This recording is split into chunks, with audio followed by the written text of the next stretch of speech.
Today's projects are ones that anybody can make and anybody can sell. It's a win-win. Most likely you've got some 2x stock laying around your shop.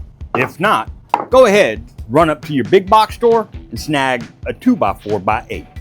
I'm going to start by getting 2 pieces of my 2x6 ripped at 2 inches.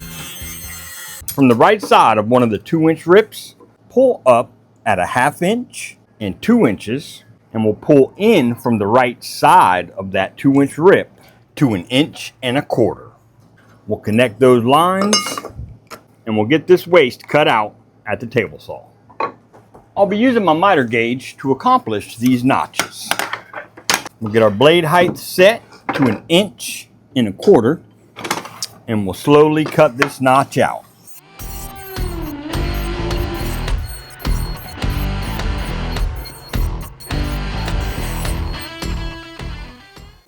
Now, from the bottom of your piece, right at the bottom of the notch, pull up to 4 inches. And at that 4-inch mark, we're going to be making a 45-degree miter. We'll take care of that over at the miter saw. Turn your miter to 45 degrees. And that 4-inch mark will be the long point of our 45-degree miter. Just like so. Now bring those pieces back to your table saw and take your remaining cutoff that already has that 45-degree bevel and line up your other piece with that long point, with the 4-inch piece on the right side of that leftover cutoff. Now mark that same notch and square your lines over, and we'll be taking that notch out of the opposite side as this one. This will all make sense here in just a second. Now take that 4-inch piece and line up the long point of the 4-inch piece with the short point of this leftover piece and mark the bottom of that 4-inch piece. And that is where you will be cutting this piece after you take out that notch.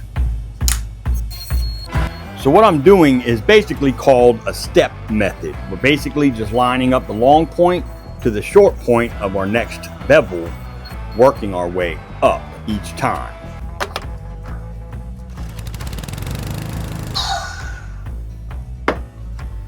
Now, while we're still here at the miter saw, we'll go ahead and turn that back to a 45-degree miter and make a cut right at the edge of our leftover piece. Now bring those 2 pieces back to your table saw and do the same steps with this second piece you just cut and that leftover, lining the bevels up together, this time with the short piece on the left side of the leftover piece. Mark that notch. We'll do the same steps and put the second piece on top of this third piece and mark this very bottom. So basically your biggest and your smallest piece will have that notch on the same side, but that second piece will have the notch on the opposite side. After we get that notch cut, we'll get that mark that we made cut over at the miter saw.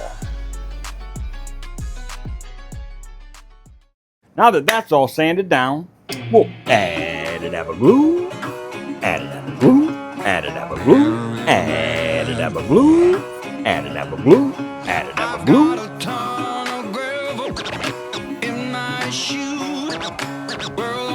We'll add a couple dabs of CA glue to help act as a temporary clamp. We're going to be gluing the 1/2 inch to the 1/2 inch, just like so. I'm going to hit it with a little bit of activator.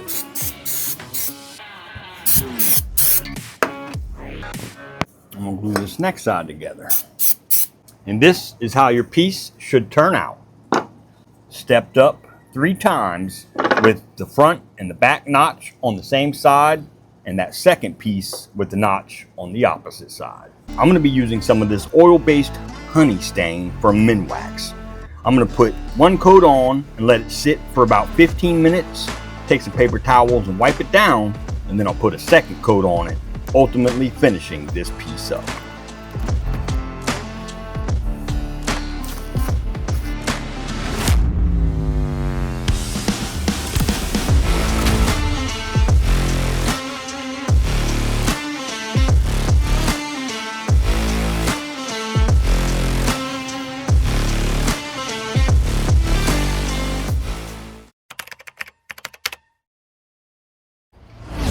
we're going to be building this serving tray. For this project, you're going to need about 30 inches of a 1x6. I'll start by getting a piece cut to 20 inches in length.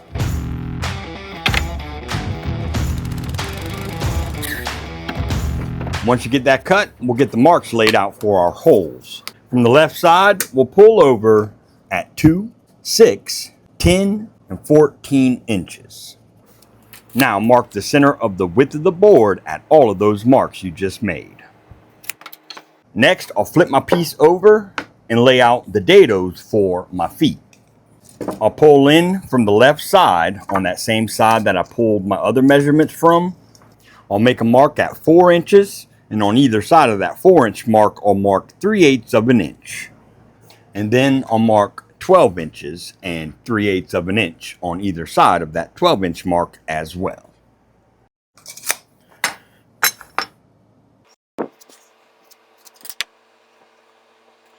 And I'll be using my crosscut sled to achieve these dados. I'll get the depth of my blade set to half the distance of the thickness.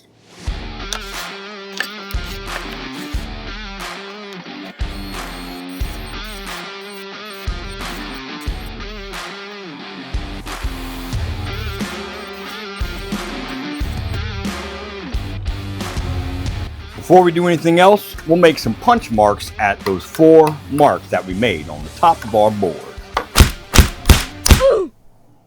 To avoid any tear out before I drill with my bigger bit, I'll take a 1/16 inch bit and drill all the way through at those punch marks. Then I'll take my 7/8 inch Forstner bit and drill halfway through from the top, and then spin my piece around and drill it halfway through on the back side. Now with the marks starting from our left side, I'll come to the back side with my speed square and I'll mark an 1/8 inch on either side of the center of our holes. You can get this waste removed a number of ways. One way is my favorite way, and that's at the miter saw. Just make sure you don't overcut and go into your hole. Or you can use a jigsaw. And you can even use your bandsaw.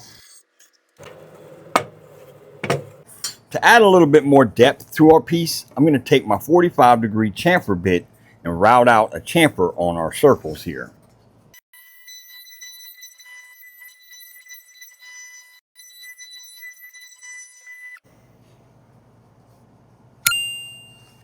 Now I need to get a handle shaped out. You could buy some stencils off of Amazon for fairly cheap, but I'm just going to freehand this. I'm going to come 1.5 inches from my hole. I'll mark the center of my board, and from that center mark, I'll mark 3/4 of an inch from both sides. And I'll square those marks so I know where my intersecting points are. Now right at those intersecting points, I'll take a roll of tape and just kind of play around with the shape that I'm looking to get.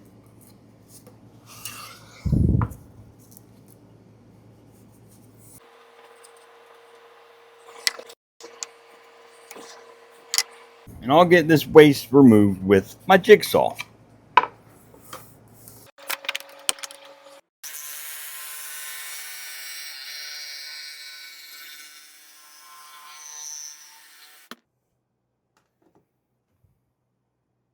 I'll take that cut off and spin it around to my other side, lining it up flush to the sides and the end here, and just scribe that mark. That way I get consistent cuts.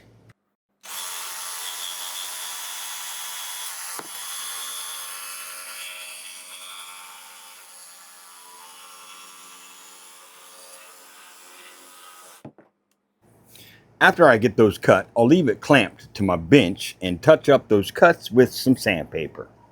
And I'm just going to round over some of these sharper edges on the handle.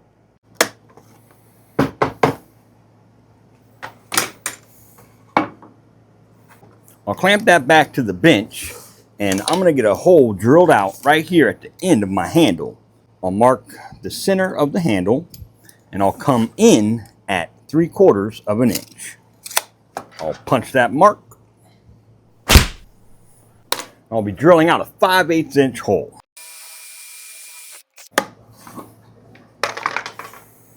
And I'll add that same chamfer on this hole.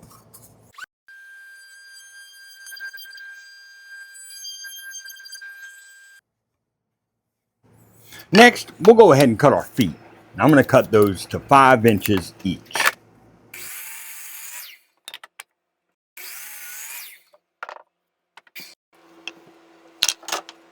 All right, I've got everything sanded down, and I'm not going to do anything special to my feet. I'm just going to get these glued on in there. We'll add a dab of glue. Make sure I get some glue on the sides.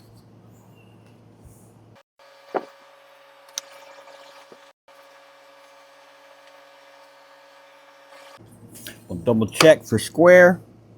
Being that my dados are pretty snug, we'll just let that sit for about 10 to 15 minutes until that glue can get dry enough, and then we'll slap some finish on this thing.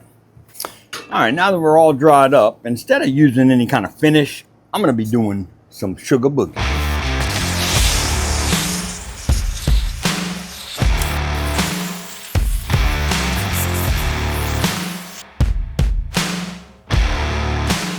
I'm just going to be lightly torching this piece, and once I get that finished, I'm going to add some of this parachute cord to that little hole that we drilled in the handle. And this piece is wrapped up.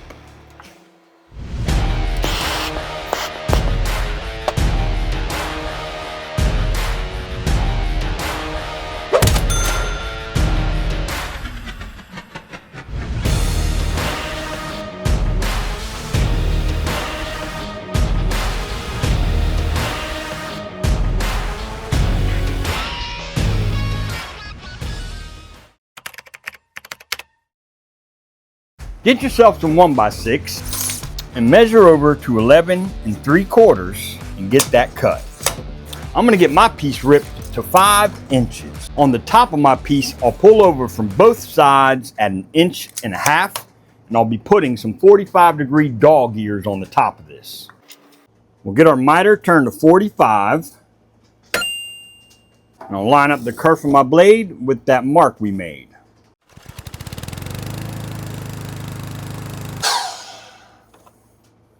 I'll make a mark on my deck, flip my piece over, line my piece up with that mark, and make my next cut.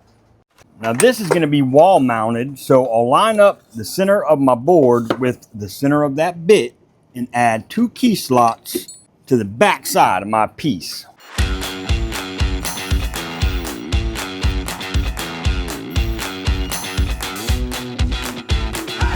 Now before we do anything else, I'm going to do some more boogie. Now that we're done with the sugar boogie, we're going to take a little road trip to get the next piece for our project. Let's go. All right, gang, I am traveling to the end of the world and back for this damn piece that I'm looking for. Bingo. I've been looking for a koozie all around town, and this is the only place that seems to have them. I'm going to wind up using this foam koozie, and I want you to look on Amazon where they got some cool leather ones. This one is just a bit too tall and skinny. I don't even know why I got it, but whatever. We're going to be using this one, but Amazon has these awesome leather ones that have some of these cool little sayings on it. I identify as water. I love it. When I went to go order one earlier, they were like a week out. And yeah, I just don't feel like waiting that long. We're going to take one of our tacks and stick it through the inside. And I'm going to let this overhang the bottom by about 1 inch. And just knock that in. Pretty easy, huh? Now, if you know how to work leather, I would highly recommend just doing your own out of leather. And you can even laser engrave and add those personalization options that people love. That can up your asking price for these things. I ordered some bottle opener hardware off of Amazon a while back, and I'm going to be using that hardware for the bottle opener. I'll line this up to be at the very top at center. I'm going to make those punch marks right at the openings in this bottle opener. And we'll install these screws that it came with. Oh yeah. If you're able to get your hands on any kind of reclaimed barn wood, or in this case, maybe even a pallet, I would suggest using that for this project. I don't have any, so what I'm going to be using is some of this 1x8 cedar. You're going to need approximately 5 foot worth of stock. We'll start by getting our first piece cut at 22 inches. Don't forget to head down below and hit that thumbs up button. And next, you'll want to get a piece cut to 15 inches. I'll set the remainder of that 1x8 to the side for now, and I'm going to go ahead and get both of our pieces ripped at 3 5/8.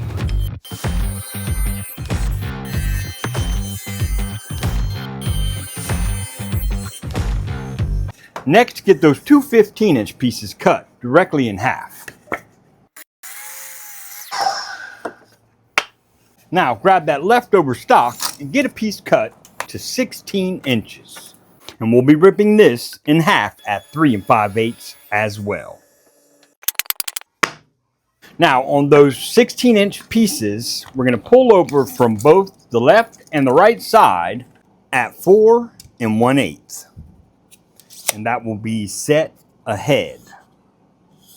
Now go ahead and get those marks squared over. Our two 7.5-inch pieces will be nailed at those marks.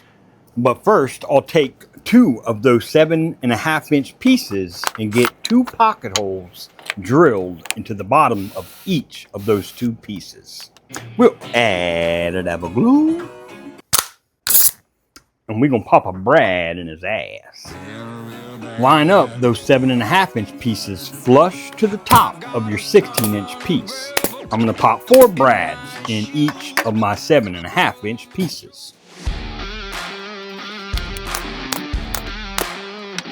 And I'll repeat that process for our next 16-inch piece.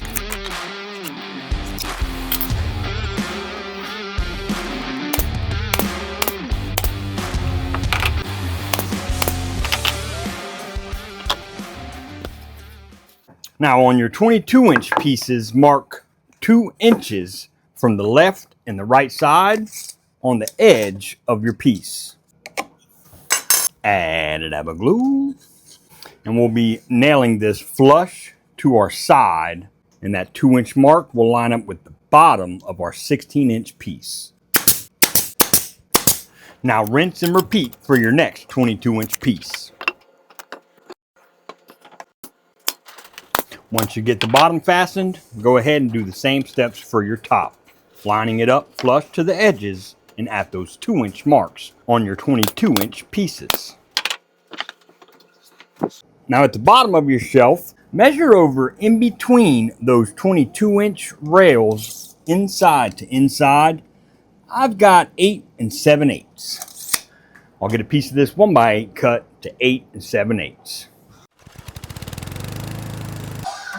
And we'll get that piece ripped to 4 3/4. For this certain project, we're gonna boogie. So, sugar boogie. This is not the one, not the one.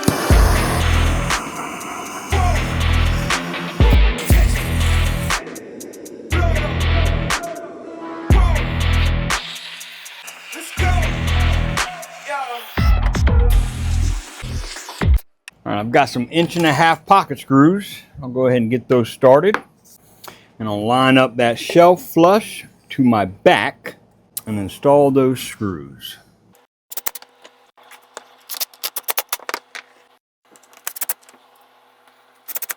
Wow. And we're gonna hit this with the finish for dummies. Shalakalaka.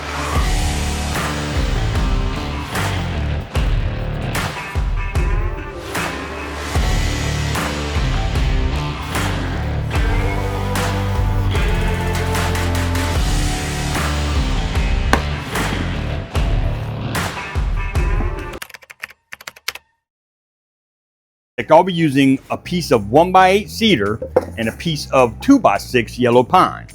We'll start with our 2x6. Pull over at 10 inches and head over to your miter saw.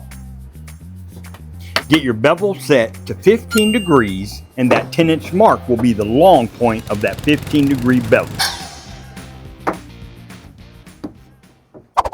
Now that you got your 2x6 cut, set that to the side, and on your 1x8, you're going to pull over to 7 1/4 and get that cut square at the miter box.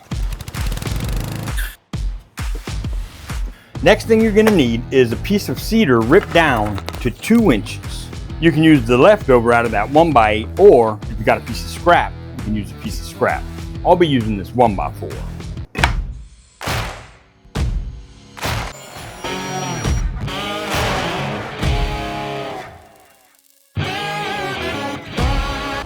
Now, on one end of that piece you just ripped, pull over to 1 1/4 inches. And at that 1 1/4 mark, find the center of your 2-inch rip at 1 inch. And make a punch mark at those intersecting points.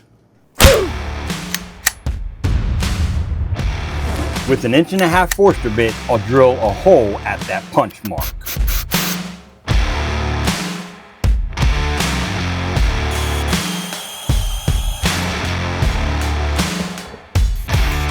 I'll drill halfway through on one side and then halfway through on the other side to avoid any tear out.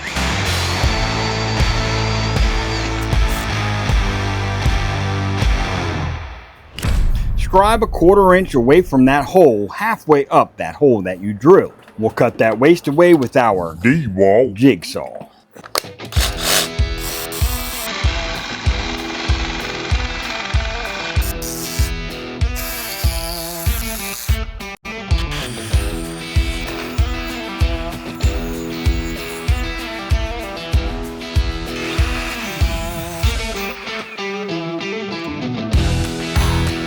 Next, we'll pull down from that circle at 3 inches and get this cut at the miter box.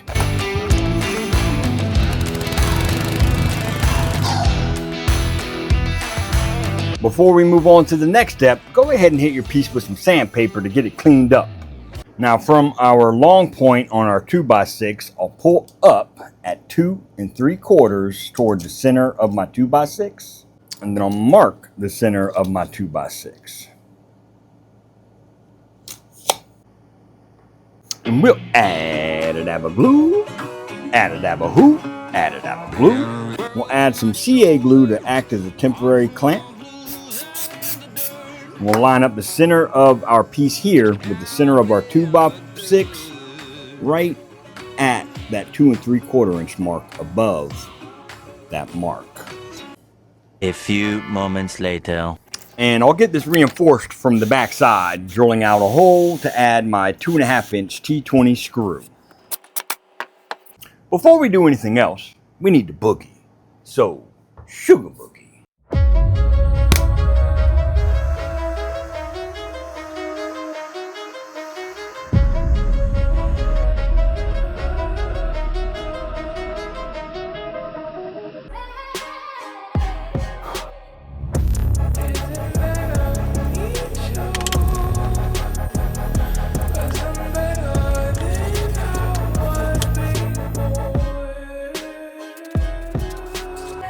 Before we move on, we're going to give it a couple of whacks.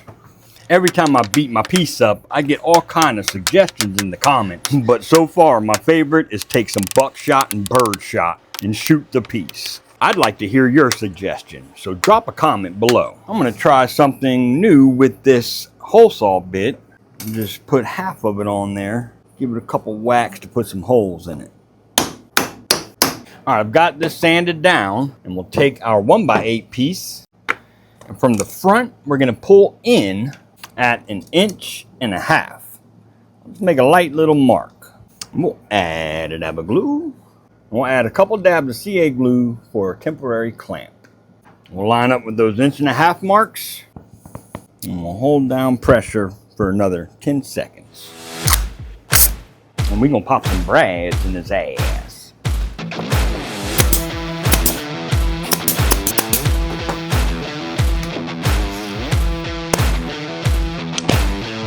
And I'll be applying a coat of shellac.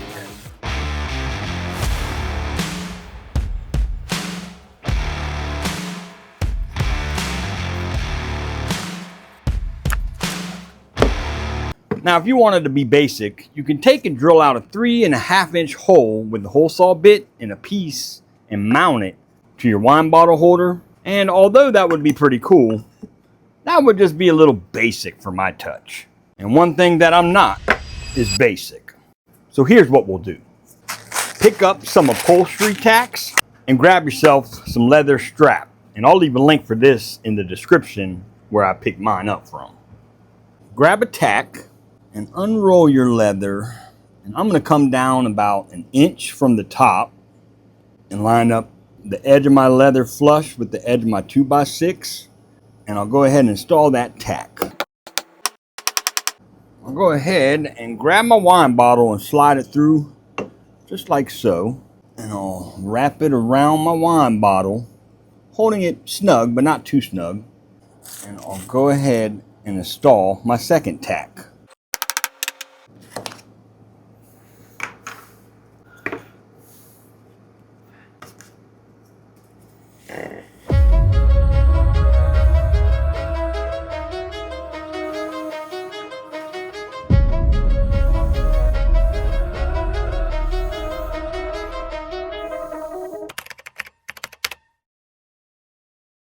We'll start by getting 2 pieces of 1x12 cut to roughly 18 inches. We'll bring those pieces over to the miter saw, and ultimately we'll get those cut down to 14 inches. I initially cut them about 4 inches over because they were split at the ends of the board, and I didn't want to have any kind of splitting action happening on my pieces.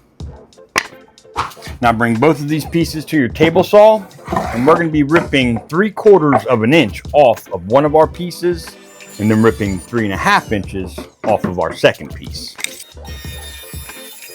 We'll set that cutoff to the side. We'll be using that later, but for now what we're going to do is laminate this 3.5-inch piece to our other 14-inch piece.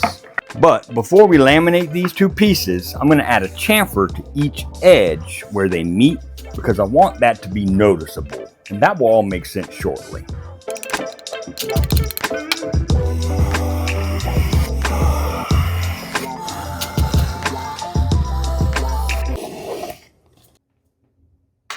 And we'll add a dab of glue. We'll add just a little bit of clamping pressure, nothing too crazy.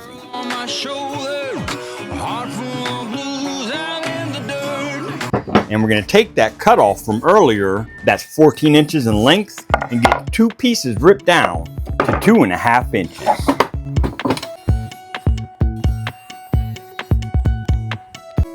Now, there's a couple different ways we can attach our side pieces. You can use pocket holes, or what I'll wind up doing is doing something like a breadboard. Let me demonstrate. For this joint, you're going to need a router. I'm going to get my height set to 1/2 inch, and I'm using a 1/4 inch straight bit.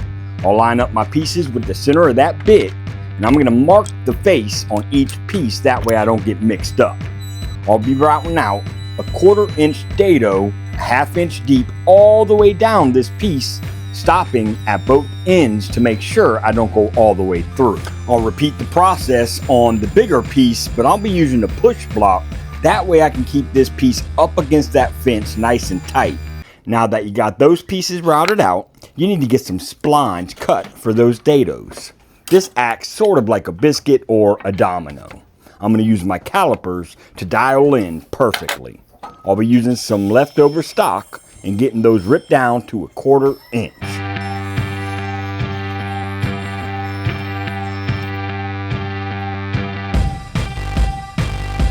We'll get those strips cut down to about 2 and 3 inches, mixing it up a little bit to fit inside of our slots.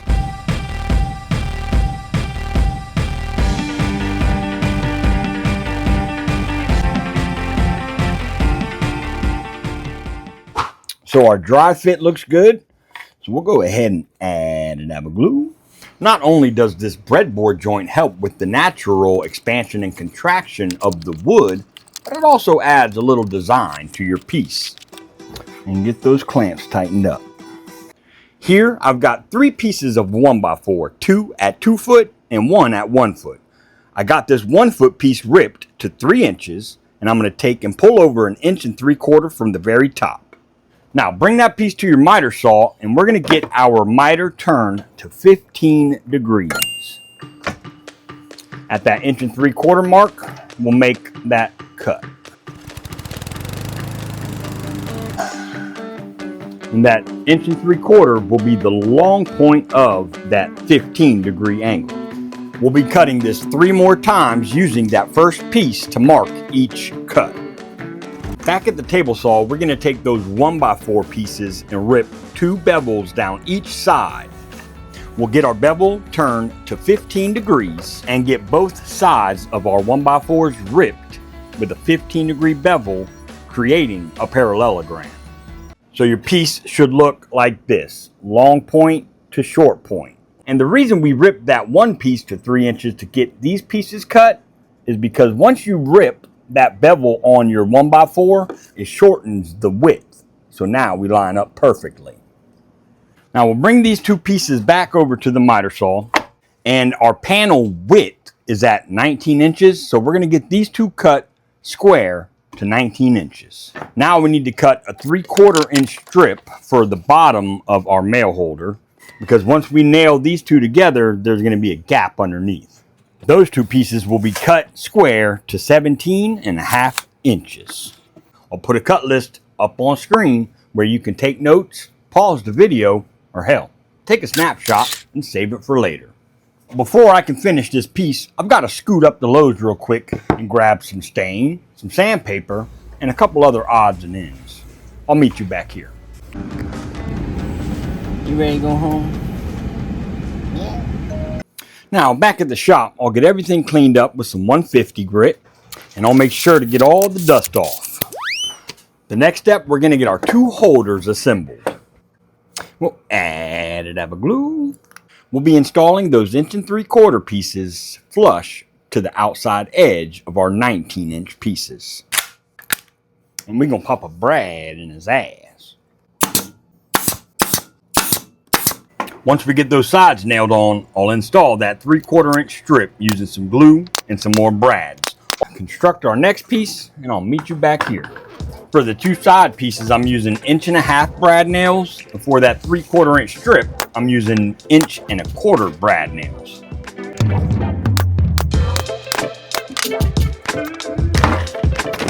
While I was at Lowe's, I went ahead and picked up some little black hooks for our keyring holder at the bottom.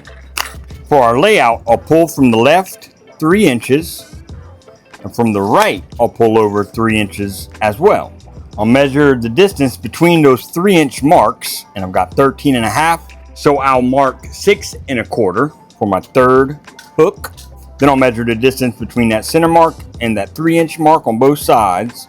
I've got 6.5, so we'll go 3.25 next.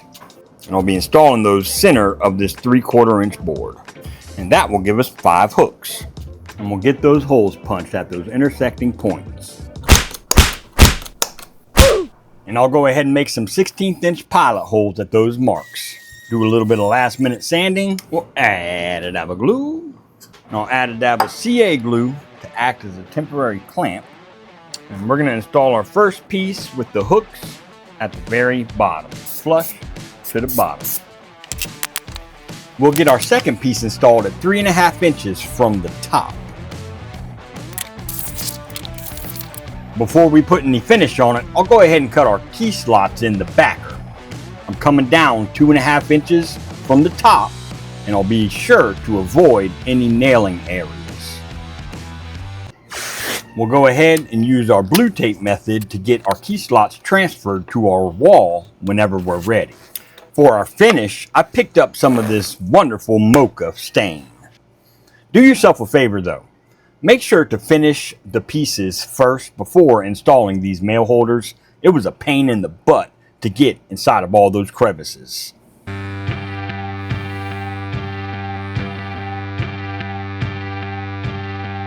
Get your hooks installed, and your piece is finished.